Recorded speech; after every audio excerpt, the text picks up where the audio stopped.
What's up, everybody, and welcome to another episode of Rocket Live. I am your host, Chris Vaglio, and I appreciate each and every one of you for taking the time today to listen to an episode of the Rocket Live podcast. As always, today's interview was audio taken from a video that I did with my guest. So 3 quick things I just want to let everybody know of at the top of the show.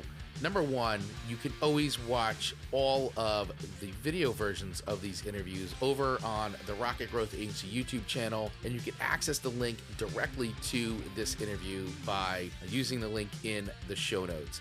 And also, while you're there too, please feel free to hit that subscribe button so that way you get notified every single time a new video is uploaded to the channel. And also, please hit that subscribe button wherever you are listening to this podcast.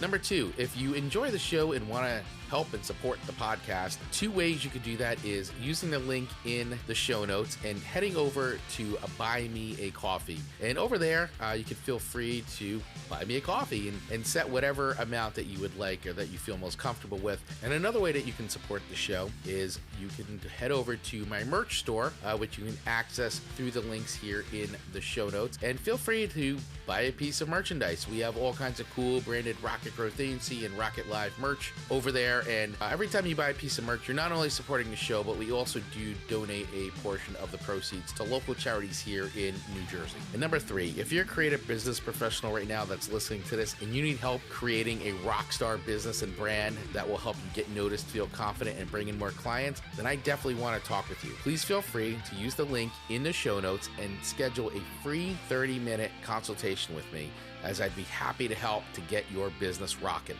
Now with that, let's start the show.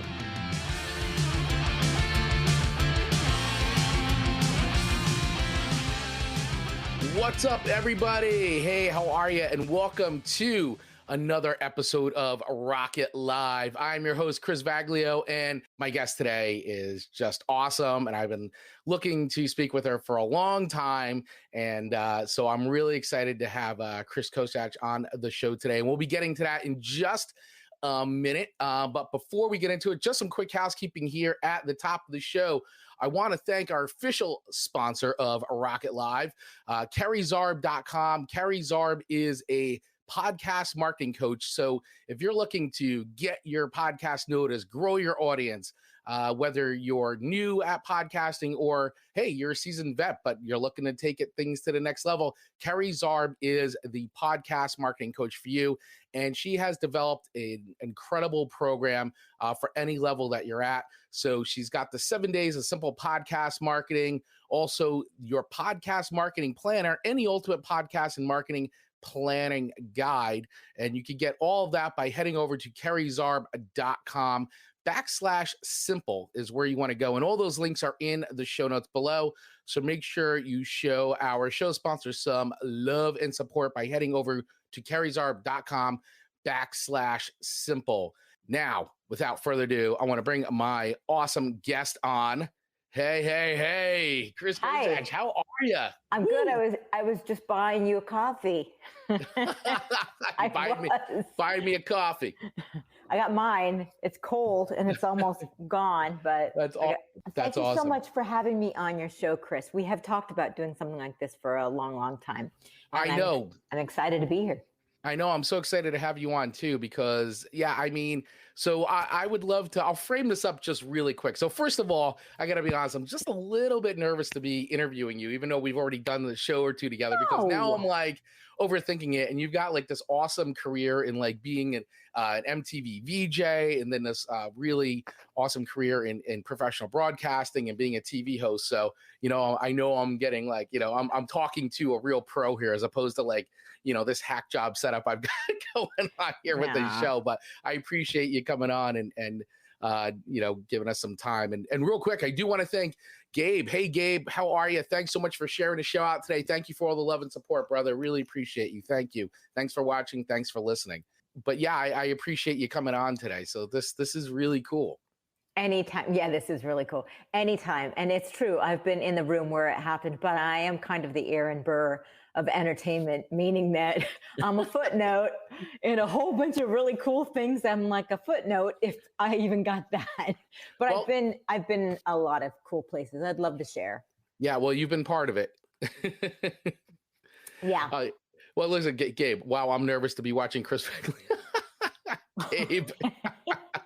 You're amazing, man. You're amazing. So so real quick too, if anybody else wants to dive in and chat and comment with us, just do that and ask questions as we go here. This is a audience participation show. So definitely take advantage of the live nature of the show. And for those of you that are watching the replay, thank you so much for watching the replay with us. And if you're listening to the audio version of this, thank you for doing that as well. So just to frame this up really quick. So I met Kris on a, believe it or not, shocking, an online audio streaming platform, which I know people have heard me talk about before. It's called Fireside. It was released earlier, well, in 2021. We're in 2022 now. So it was released in 2021. And that was the platform where I started my other show that I do, the Kris and Amanda Show with Amanda Sharp. And we started doing a show there. And as we started getting involved in the Fireside community, I met Kris through Fireside. So really great people over there. Oh my gosh, the best. I've met so many great people, but like without Fireside, you and I would have never gotten connected. And you are like totally like my soul sister from like another mother, because you and I definitely have this like connection when it comes to music, and like I love it. Like you're just on, and you go to like a whole other level with like the music and the knowledge, and I could talk to you forever about this stuff. So I think that's why you and I like bonded so quick over everything, because you definitely have the acumen of rock and roll history for sure. Well, thank you, as do you, brother. But I just to illustrate the point a little further for your audience.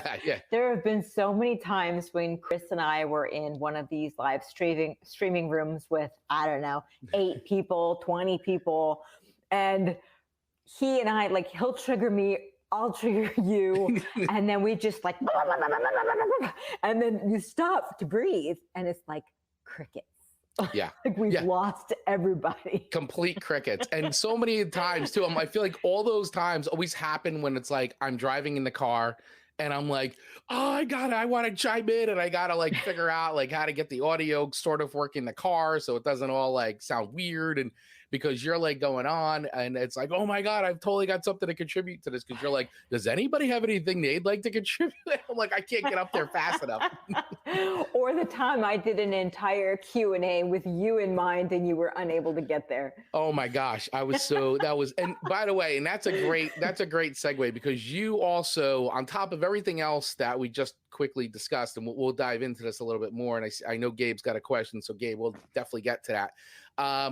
But you also have a really, really cool podcast called Text, Prose, and Rock and Roll. And thank you. I am now like getting like super addicted to that podcast, because it's like every topic as I scroll through the episode, I'm like, oh, yep, I gotta listen to that. Oh, yep, I gotta listen to that one. Oh, this one's awesome. Like, because you find like all the right like kinds of like, I guess it's just the similarity and interest in music. Like, I like the Carpenters, but I love Question Mark and Mysterians. And I'm like, oh, well, look at that. She has an episode on the Carpenters. She has an episode, an interview with Question Mark and Mysterians. Then there's the whole, the book with the emo and punk. And it's like that. And that was the Q&A I missed. And that was an awesome interview. So it's you are reading my brain as you're making these episodes. You're my audience. You're my audience. I'm totally your mark when it comes to that. No, that's great. Actually, it's a good problem to have, but I talked to my producer, Shar, and we started to scratch our heads like, okay, we got to pace ourselves, because we have women in punk, then we have Dan Ozzie talking about punk going commercial. Then we have Richard Hell from television, who was a founding father of New York punk. Right. And then we're like, Carpenters. Let's put the Carpenters in there, because we pride ourselves on being a multi-genre, right? Running the gamut. So we are actually looking to tell the story of Zydeco, or tell the story of EDM. We're starting to like dig deeper for that stuff too. But hey, this brings me to a good segue about booking people. It's not easy all the time to get people. I mean, I've gotten your rock stars who have kind of, their people have yanked my chain, so to speak, to get them on platforms I'm associated with. I get them on, and then crickets. You never hear from them again. It's been very, very frustrating. But I feel the pain of any podcaster that is out there, because you're doing it alone. Where for 100 years there has been a team of no less than, I don't know, 15, 20 people up to 500 people trying to make a production happen, and now we're everything. So it's very hard. Yeah, I mean, it's definitely not easy, you know, and booking guests is and I have a friend of mine who I've done another podcast with in the past. My friend Victor, we've done the Galaxy Geeks podcast for years and years and years. We did that until finally we had to take a hiatus from it. But he does a music podcast as well called Signals from Mars. And he's much more involved in the metal and hard rock world of things. And he's always trying to get interviews with guests and bands and members, and he does okay. But definitely some of the more like names he's had, and if he's listening, I'm sure he'll chime in. But he has some great nightmare stories about, you know, trying to book guests and people not showing up and all kinds of like crazy stuff when it's like, hey, we're here live on the air, and then the guest just decides they're just not showing up for the interview. It's kind of like, okay, like what am I supposed to do? That's the worst. Yeah. Oh, there he is. He just checked in. Did he really? Yeah, here we go. The worst. We could do a whole episode on that. Yeah. Nothing worse than trying to get guests and having them ghost you. Yep. He's got plenty of stories. I'm sure you guys could trade lots of war stories. Oh my God. It's Victor. Did you ever get the rock star or the celebrity who gives you the yep and the nope answer? That's all you get is the yep and the nope and the staring you up and down. Oh, it's the worst. It is the worst. That is absolutely the worst. I'm sure he's gotten plenty of that because he's definitely done a lot of interviews over the years, and you know, and he does a lot of research. And I know that's the other thing too, is like you do a lot of research because you want to have great conversations. You want to ask some of those questions that maybe they don't always get, you know, asked all the time, because it leads to like a really interesting conversation about like this artist and what they're about and how they do what they do, why they do what they do, what makes them tick, you know. And that's the stuff that I love hearing, you know, hearing like the real person, not sort of like the canned like PR marketing answer. I know. And you know what I'm finding though? I'm finding when it comes to booking guests, when we first came out of the gate, right before the pandemic. So I mean, we trudged along in the beginning. So I would say almost 2 years ago we started, and we were going for the big guys at the time. Right. We really were. And we got a couple like decent sized people who have big cult followings, and then and it kind of got quiet there for a while. But we've landed in this area where music journalists love us, and artists who haven't been really active still love us. And then we've gotten, you know, fan mail from people saying that they appreciate the fact that we are telling the stories that haven't been told a million times. Right. I think you might have even said that to me once. So we've kind of landed there, and that's what we've been sticking with. But every now and then you do kind of have to have a name in there as well. Yeah, I mean, it definitely helps, you know, and that's part of the, you know, the allure of like, oh, that's cool, I'd like to listen, because a lot of times that's the episode that brings people to the actual podcast, like the whole show, and be like, oh, well, if they discover that episode because of this name, now maybe they're more apt to check out some of the other episodes in your, you know, of the podcast that they normally may not have even thought of looking for, you know, because there's so many podcasts, right? I mean, it is a gigantic ocean of podcasts, and to find ones that you like and you enjoy it's a real it's kind of a struggle, you know, because there's gold out there, but you gotta listen to a lot of podcasts. You listen to things and you take a chance here and there, but like I said, when you have that name, sometimes it's the thing that's like, oh, it's like the light and the magnet that brings you to like a certain show.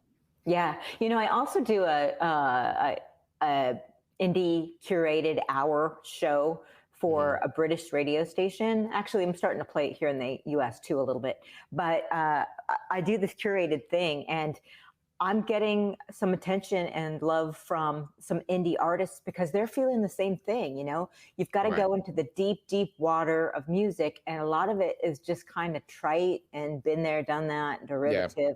And then some of this stuff it's just like, wow, there's really breaking some ground here. Yeah. But they don't have a huge following on Instagram or whatever, but they did it Right. themselves and they're great. So, I mean, I like to think of us as indie musicians. How's that? I like that. That's good. That's a good analogy. I like that a lot.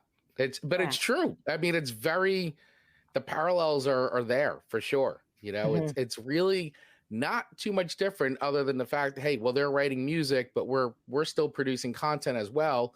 Whatever kind of talk or entertainment, whether it's entertainment or just discussion, but whatever it is, I mean, you're still doing it, you're putting it out there. It's still very much a DIY attitude, and so whether you're out there making music or you're, doing things like this, it's still imploring the indie and DIY mentality to get it out there for sure. Exactly. So, what is this So comment Victor here? is saying, so a continuation of what you were saying about guests ghosting, and saying, yep, nope. So he said, or you have your interview focused on a period of time in an artist's career, and then they tell you, well, this is what that was about, and I'm not going to answer anything else about my time in that band. 20 questions wrapped up in 17 seconds. That's terrible. Oh my gosh, that they would do that to you. Ugh, that stinks. I guess you just have to be ready for anything, Yeah. I mean, I have an artist that's coming up in the not too distant future. I don't know if I'm going to get a zinger from that person, but I am not the interviewer who will have somebody on with a book and have my intern read the book for me. Yeah. I read the book. I actually read the book. I've had a couple of people say to me, "Oh my God, you actually read this thing." And I said, well, actually it was Nancy Burrell, whose husband was in SSD. Yep. And I said something, and she said, "You read my book," and I said, "Can you really tell when people have read it?" And she goes, "Yeah," and most people don't. Yeah. And so I really do try to pride myself on that. But that's why we've kind of slowed down on the books, because I don't. If these artists are going to give you their time, then I'm going to be respectful and do my homework. And there's just too many BSers out there with that. Oh, you know what I always go to? For a while there, I was an entertainment reporter. You know that. Yeah. And I'd be on the red carpet at like the Grammys, and the dumb girl next to me would say, "Who are you wearing? And who are you excited to see tonight? And, isn't this fabulous? And wonderful to see you." And just all this generic nonsense. And they wouldn't even know who they're talking to. Yeah. It just sickened me a little bit, and they just don't do their homework, and I don't know why. But then again, these are the big, huge, you wonder why the big, huge celebrities get frustrated with the media. And I think that's why, because there's a lot of disingenuous media types out there as well, Yeah. No, and I agree. I mean, I think that there's quite a few people out there that just don't do the homework or the prep work, and then therefore you just get these kind of like vapid kind of questions that are like directed. I mean, they're just so general, and it's just like, how many times can you keep saying those things? And they just, they don't know who you are. They didn't take the time to learn. And I could definitely see where the annoyance comes in. For sure. So Gabe's got a great question. I think this is a good way to segue into some of the stuff that we talked about at the top of the show. But Gabe's asking, so Kris, what was your big break in getting into the entertainment industry? Because now, from what I know and from what you've shared with me, I think that your first or one of your first gigs was landing a spot as a VJ at MTV too. It was. There's a good story there. Would you like to hear it? I would love to hear it. I'm sure Gabe would like to too. All right. So that old adage, where a window's closed, a door is open, or something like that, right? So I had been slugging it as a radio DJ, an alternative radio, for a couple of years. Not actually, in hindsight, I look back and it was about a 4-year span, which is nothing really. But I had gone from Modesto to Reno to Omaha to St. Louis in 4 years. Wow. And I know. And I was hired to be on the air in St. Louis as part of a morning show. And within a couple of months of landing there, a television show in Los Angeles had asked me to come be on that national network, that national magazine coffee show, and represent St. Louis. I had lived in St. Louis for 3 months. but what an honor. Of course I'm going to do it. Yeah. Well, I don't think this went over too well with the morning crew that I was with, because they were both from St. Louis. And they're great broadcasters. They really are. But my boss said, go for it. I'm like, okay. So I did. And I was the only one that was asked. So it was take it or leave it. Do it or pass. It wasn't like bring my people with me. It wasn't like that at all. Right. So I did it. I loved it. There was a little hullabaloo about it when I got back to the station. Unfortunately, either as a result of or simultaneously, there was chemistry problems with me in the morning show. The truth is, and I don't blame them in hindsight now, in my old wisdom, I don't blame them. I think that there should have been more chemistry tests before we went in there, because we have massively different ways of doing a show. I'm a big queen when it comes to a big queen. That sounds terrible. I'm the queen of prep. I think prep is really important, as you know. And my team kind of didn't see it that way. They were very talented and thought, wing it. You start prepping at like 5 o'clock in the morning for a 6 o'clock show, and you're out the door at 10:30. And I was like, no, you get there at 5 o'clock in the morning, but you leave at 2 p.m. in the afternoon and have it all teed up for tomorrow. Right. So we really had this fundamental difference. And then there was this television thing, and it was ugly. And the only time in my life I ever threw up my hands and said, I quit, was then. Oh, wow. And I regretted it. And I kind of like wanted to stuff it back in my mouth, but the cat was out of the bag. And I went back to my boss and I said, I don't know what to do. I've moved here for this, it sucks. And he really had a heart. And so did another executive. Some people didn't in the building at all. They're like, move on, good riddance to her. But my boss said, and I'll say his name, Alex Luke, who is now at Amazon, I think. He's been at all these big companies. He said, I know someone at MTV and you should apply. Well, to answer the question that was on the docket, I watched MTV, I monitored it. I put together a tape and a resume like you would in radio, but I did a video version of it. Sent it to MTV in a super tricked out package. And this was my secret sauce. It was good timing. And I had no idea that they were launching MTV2. But my package would have arrived like the first week of July. And they hired me like the second week of July. Oh, they wow. started like bringing me out. Holy smokes. I was on the table. When they said, we need talent. Oh, well, look at this one. And they went, wow, that's pretty good. Okay, bring her in. Man, timing is everything, right? Yeah, really. So so that was great. That was my first big break. And MTV2 wasn't seen by too many people at all, but they did do a crossover and make it kind of a show on MTV proper. And then I worked with MTV Radio and did some streaming for Viacom. This is in the late 90s. So it was very, very, very early. So that's how I hopped into it. And after getting laid off a year or so later, it was painful, but I realized again in my old wisdom that when you're laid off, other people are laid off, and then there becomes this diaspora of talented people out there. And now you know people at ESPN, and you know people at ABC, and you know people at, right? And that's what happened. I ended up getting a job with another man who had been laid off in San Francisco, and I got a husband out of it. Yay. Yeah, there you go. But I mean, that's great. I mean, that's a really great story, because, and I think that is, for everybody watching and listening too, I think that there's a lot to be learned from, the story that you just told, because, and it's a lot of the age old, like, all you got to do is do these things. But the thing is, the thing that makes it unique is that most people, and most people don't take the effort to do the things. Now, that doesn't mean even if you do have all the steps that it's going to work out. But the thing is because you do those things, you never know what kind of opportunity you've set into motion. And it may not be that opportunity today that you originally were going for. And in this case, it did work out. But just because you did that, and if it didn't work out, who knows what else that would have led to. And that's why you have to do the things like you did the homework, you put the time in, you did the research, you put together a good presentation, you put time and effort into that.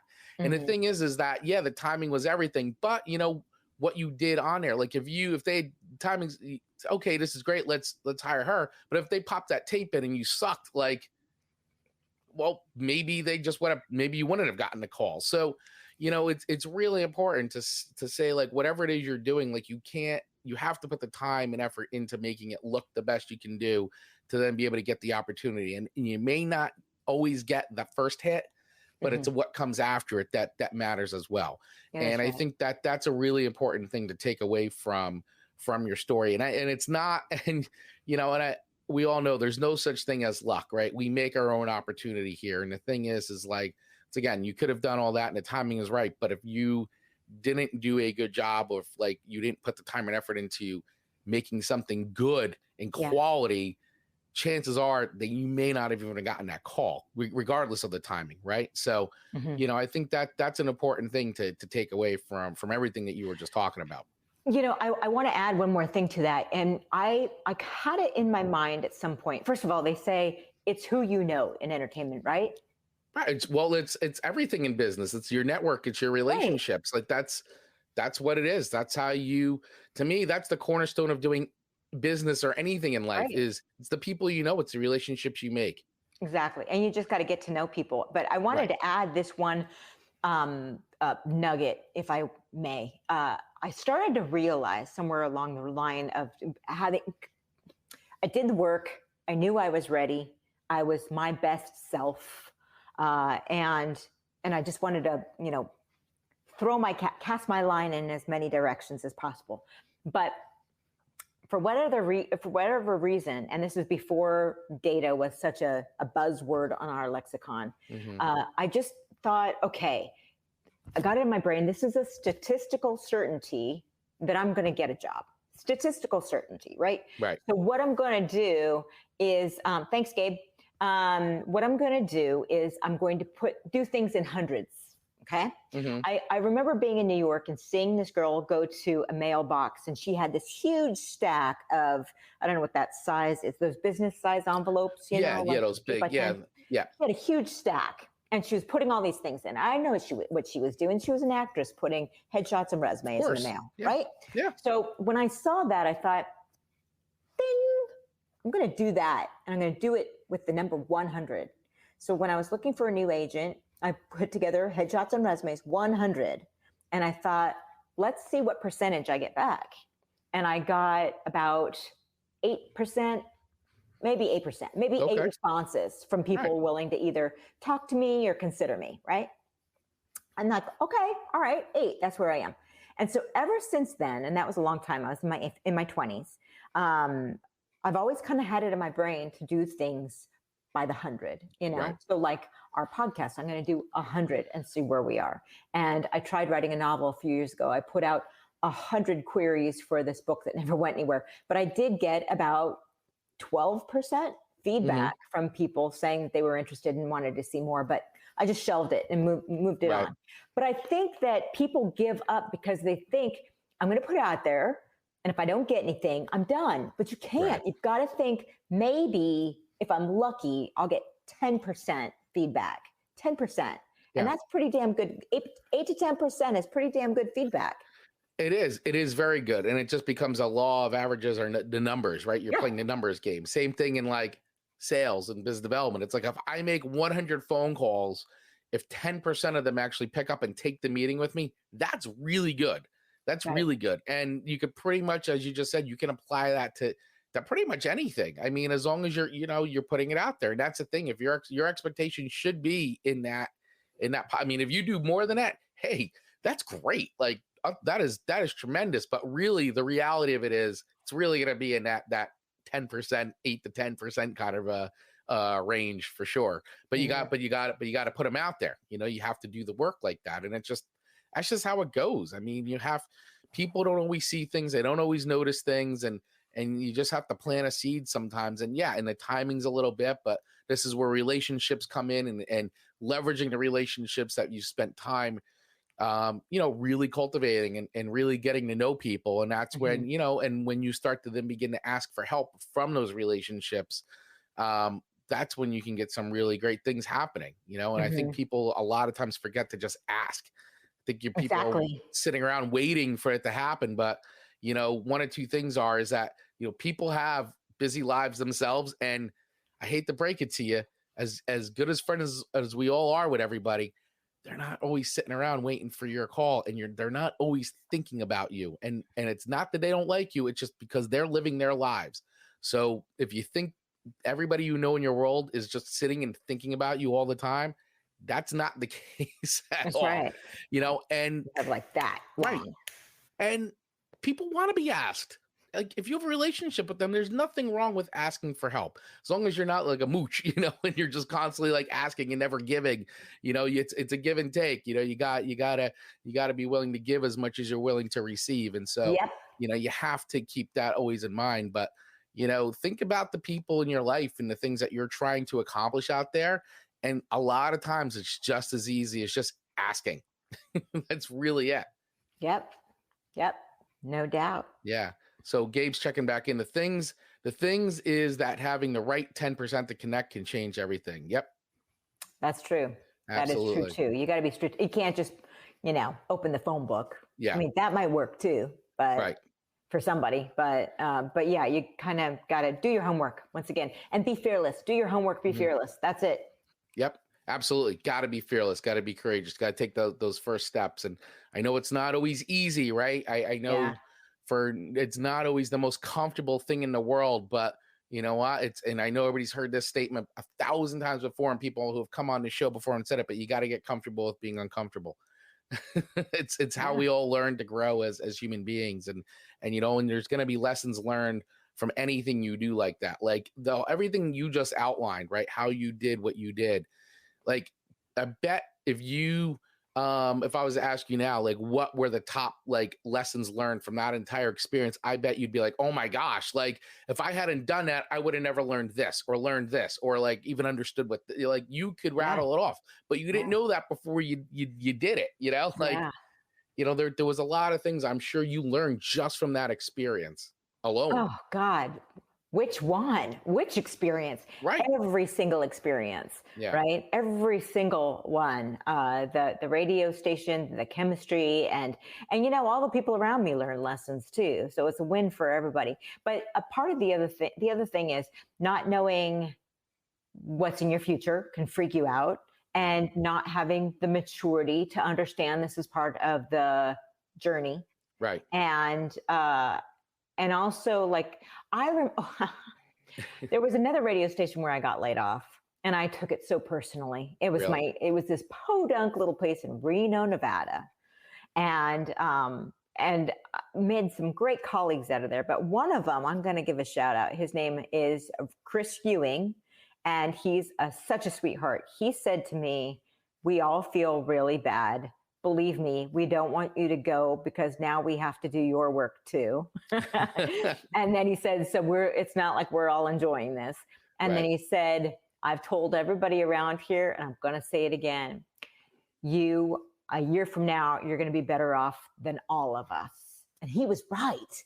And years later, when I saw him running the show at a whole cluster of radio stations, he said the same thing. He said, "I told you." And I'm like, "Oh my God. And you too." And he said, "Absolutely." So like, we all fell forward, and don't be afraid of falling forward, because when you fall forward, you grow, and that's part of the journey, and it's beautiful. And you just can't see that when you're 22. Yeah. Well said. Absolutely well said. Yeah. It's hard to see those things when you're that age, and, you know, and that's the thing that makes us who we are, is the experiences that we live and the lessons that we learn. It's just, you know, life is just a series of experiences that we're just going through. And, you know, the experience you have is different from the experience I have, and we've taken different things from them, but we've applied it to everything that we've done, you know, as we go on in life, you know. And I think one of the things too that you are, you know, really, I love, like, this is why I love talking to you, because you know, I got a feeling like if we didn't have a time limit here, you and I would probably talk for like another 2 to 3 hours just about life, business, music, you know, all the stuff, you know, that we get into. But I think what I love about your story is how you just continue to keep doing the things that you love. You know, you're so passionate about music, and you're always still finding ways to be able to, you know, do all the things you love. I mean, you know, we talked about text, prose, and rock and roll, but that's not the only thing that you're involved in right now. I mean, you're doing the show on Brum Radio, which is really wild. I love that. It's so cool. And you're doing this whole like road trip across America So show right now with that. And I think that's really good. And that's what I love to see, that you're still like, with all the things that you've got going on, you're still living like your passion. You know, I think that's just great. You know, kudos to you. Thank you. Well, I guess I found my niche. Mm-hmm. I'm not making any money off of it. I'm glad the rent is paid. That's fantastic. But at the same time, you know, do what you love, right? Right. And they say the money will follow. Money hasn't followed yet, folks. but I am definitely doing what I love. And for a while there, I put it all away when I was changing diapers and everything. That was really hard. But I found that my identity is entwined in this. Mm-hmm. And so when you find your people, found my people here, right here. Yeah. When you find your people, you know, you kind of have to just lean into it. Yeah, I love it. And I just showed Vicky had commented before that she says, I love that expression, fall forward. So I think that's, thank you, that's Vicky. Really cool. So we do have another question from Gabe here. He said, what advice would you give to someone wanting to get into radio or entertainment? Run. No, I'm kidding. No, I'm kidding. I agree with that. All right. I would have a few pieces of advice. Okay. I would love to pick your brain a little bit more and know specifically what you mean, but I'll give you a generic answer. And if you'd like a follow-up, Gabe, I'm happy to give it to you. Okay. To get into radio, there's a very quick story. I wanted to be a journalist. I didn't want to be a DJ. I just happened to love music, but I wanted to be a serious journalist. And I was my college news director and found that the DJs between my newscasts didn't show up. So I started spinning the records until my next newscast. And did I get a following? I don't know, but my friends were listening and they called in, and this guy, Mike, called in and said, you need to change majors because you're kind of pretty good at this. And he didn't say you suck at the news, but he may as well have. I guess it really showed. So that my passion was there. So he said, you should get a job. And I called my favorite radio station and asked for an informational interview to just explore this idea of getting into like commercial radio. They said, come on down, kid, and bring your demo tape. And I went, okay. And I went click. Because back then we went click, right? And I thought, oh my God, what goes on a demo tape? So I called my second favorite radio station, and sat on the request line for forever till I got the jock and fibbed and said I was doing a demo tape for my college station, KCSS, and I didn't know what went on one. What do I put on a demo tape? And he told me what to put on the demo tape. Went back to KCSS, created that, put together the demo tape, took it to KDJK, and they listened. And again, great timing. A week later, they said, hey, kid, I think you're in the right place at the right time. And I got my first radio gig. So again, timing, okay? But to get into radio, you'd need a demo. I'll tell you very quickly, you need maybe 90 seconds of different ins and outs, like sample of what you can do. Doesn't even have to be real. It can be fake. Mm-hmm. And then for entertainment, you would do a video version of the same exact thing. And once again, it can be fake because whoever the casting person is or the producer is, they want to see who you are, what you're all about, and what you'll bring to the project. They don't really care if, sure, it's impressive if you were with ABC News or CNN, right? Someone like that. But if you're not going for that job first time out, right? You're going for Podunky Dunk. And in order to get a job with Podunky Dunk, you just have to come up with something to show them what you're all about. In fact, Kris, what you're doing right here, this could be made into a demo easily. That's very true. You're right. And I know Gabe does a lot of like live streaming on LinkedIn. So Gabe, there you go. You've already got a lot of content there. I would just do what Kris said. Cut, make a 90-second reel. Yeah. And start with the very best stuff because people will tune out like this. It's true. So it's almost like bait, like your best thing first, Right. and then your second best thing second, and don't make anything too long, and don't have such a big head that you think someone's going to be watching 4 and 5 minutes of your video, because they won't. Right. That's true. They that is very, very true. Yeah, they do not. They just put the fire and the heat up front. Yep. For sure. Exactly. These are easy questions. You want to ask me some hard questions? These are fun. These are fun. These are fun. I know. Like, once again, we could be on forever and ever and ever talking about this. For sure. Yeah, and I feel like there's like even a ton more things I didn't even get a chance to ask you. But see, this is why I said to you, like, I like a free flowing conversation. Like that's how these go, and that's where I feel like the best moments, come out, and what makes it more interesting for I think us, and then also for the people listening. It's just, it's two people chatting about the things that they love doing. And I love doing this. And that's why I'm glad I got you on here, because it's like a real kindred spirit for sure. For sure. Yeah. I mean, we're definitely going to have to do a part 2 of this for sure. Right. It has to happen, because there's about a billion rock and roll stories I want to ask you. And see, this is all the stuff that's going into the book. That's why you got to pick the book back up again, because I want to read all the behind the scenes stuff. That's what I want to hear. That's the good stuff. The juicy stuff. That's the juicy stuff. The heroin and right, sexual stuff. All the stuff. All the dirty stuff. Backstage Hollywood sleaze. Like well, that's third person. That's where I was in the room where it happened. I always kept my nose clean.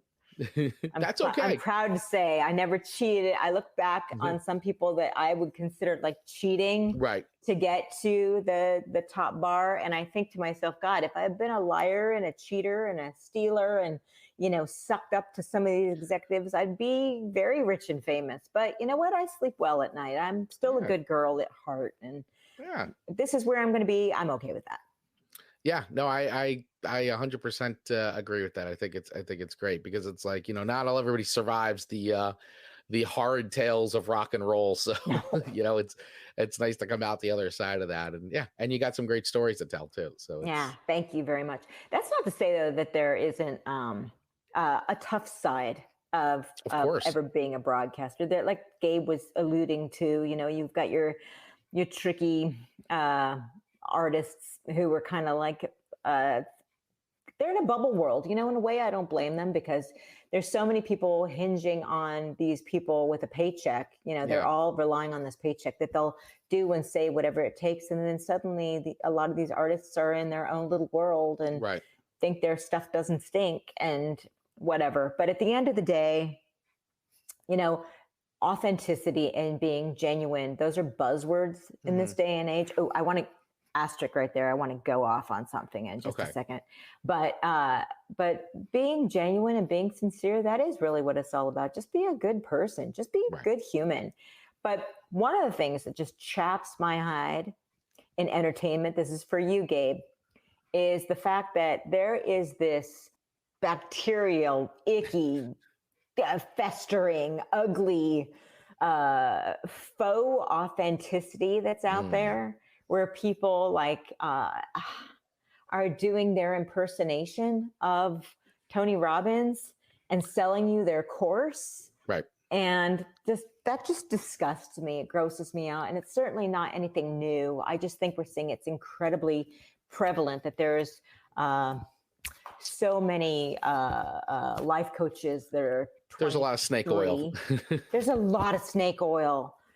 And it's nothing new. I know that, but I'm just tired of it. And then I'm tired. What I really don't like is the charlatans who are catching on to buzzwords like authenticity and trying to like sell that when it's anything but. That's frustrating to me. Yeah, no, it is. It is. It's very frustrating. And I think that it's something that I think it comes along with almost anything. Anytime you have an explosion of whatever technology community, there's always going to be the, hey, how do we make a quick buck out of it? And I think that, going what we've just gone through over the last, that we're still going through over the last 2 years, definitely created an opportunity for people to take advantage of those who are in different positions and finding themselves in new new places in life that they didn't expect. And so there's always going to be those segments of the population that are like parasites and will, take advantage of that. But, 100%. it's just why you just got to have your head on your shoulders and question everything. That's okay. Ask questions. Don't just be so eager to plunk down some dollars.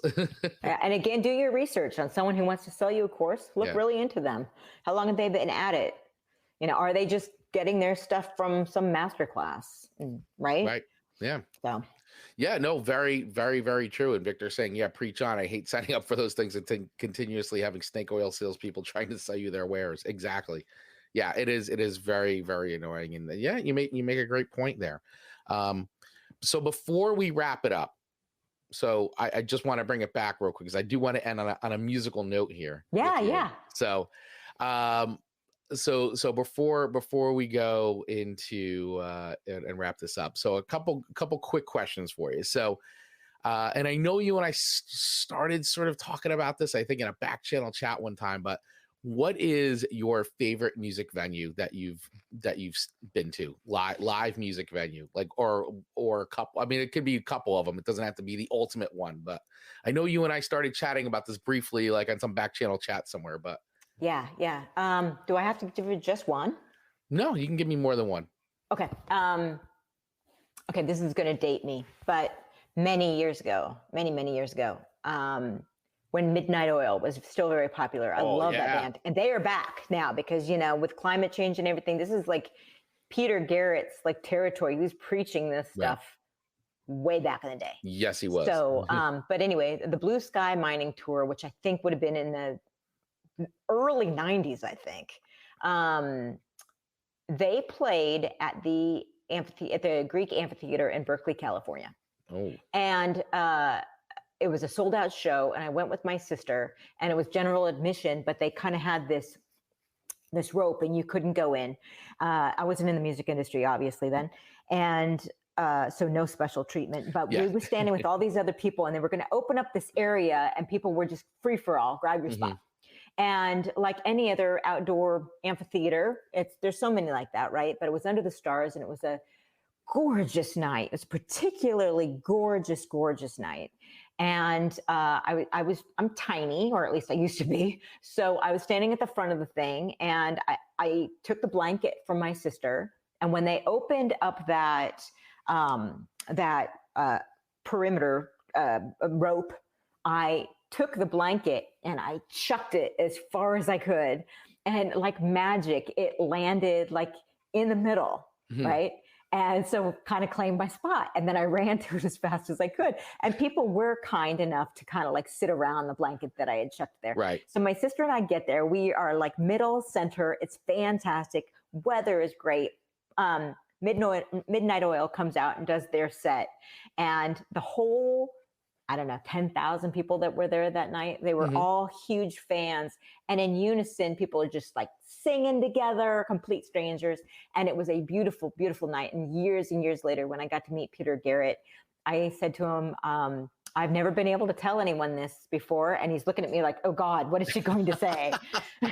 And I said, yours is the best concert I've ever seen. And I told him when that was. And this is like a long time later, right? Right.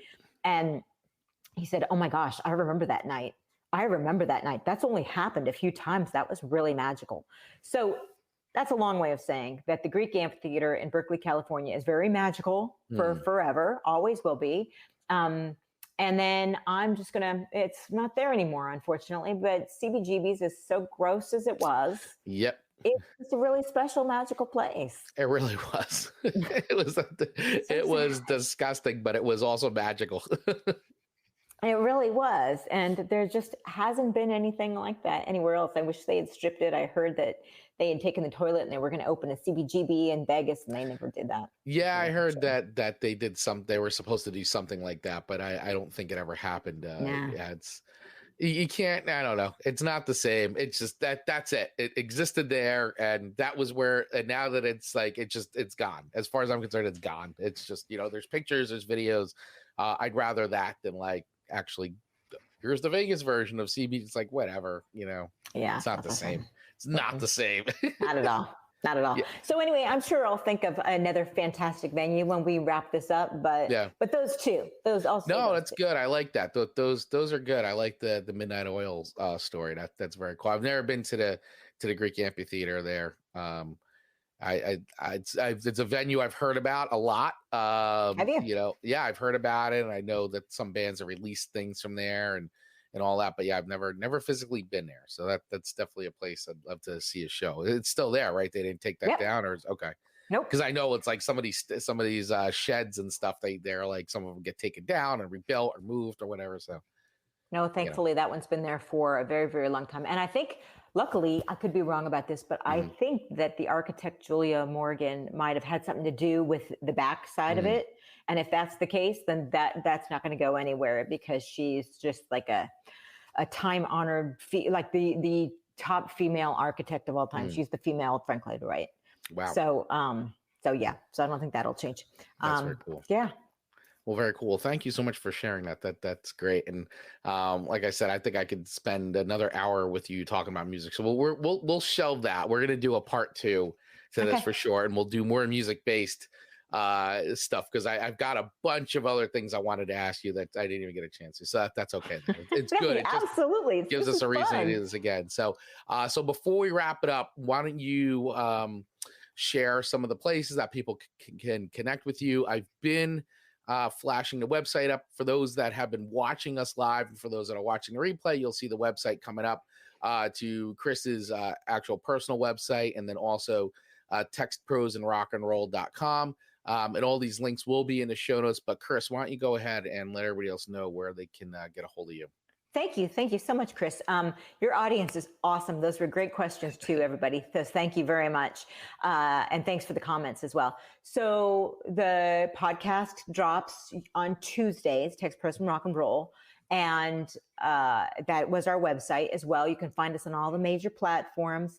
We're also on KLBP, Long Beach Public Radio, and we are actually looking for other public radio stations around the United States to give our material to. We're not looking for a buck here at all. If anything, we'll try to hopefully get ourselves some grant money, which we will then share with radio stations. So in reality, it would almost behoove public radio stations to pick us up, because that's only going to help us go after some grant money for them. Okay. So KLBP, Long Beach Public Radio. You can also hear us on the TuneIn app for KLBP.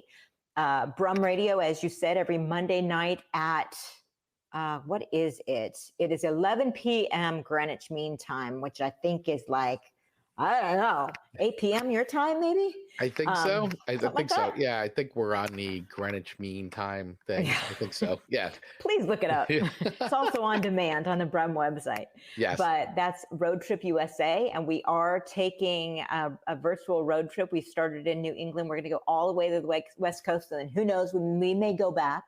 But if you know of any fantastic indie artists, I am still in the Midwest. And then we've got all west of the Rockies to do. So I am taking requests from anybody who's got a friend who's an indie band. We'll give it a whirl, and you might hear it on there.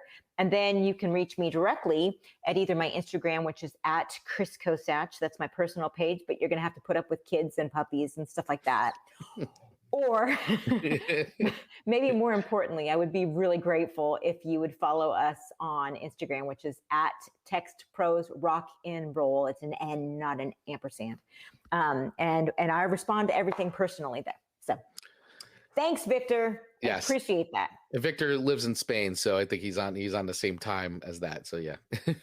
Thank you for that. Yeah. But so that's how to reach me. I hope to hear from people. Yeah, so just what Victor is saying here for those of you listening, if it's 11 o'clock in the UK, it's 6 p.m. on the East Coast. So for those of you listening in, so definitely check out Brum Radio. It is very cool. I've heard it. I'm really enjoying your road trip series there. I think it's really cool. So, and every time you post like on Twitter, like, hey, I'm looking for band suggestions, I'm always trying to like jump in with like a couple like, little cool suggestions. Although it's hard to get anything that you haven't heard already. So I'm always like, oh, what? That's not true. I feel like you've heard so many things. So it's always like, I'm like, oh, what hasn't Kris heard that I can send her that she would find interesting?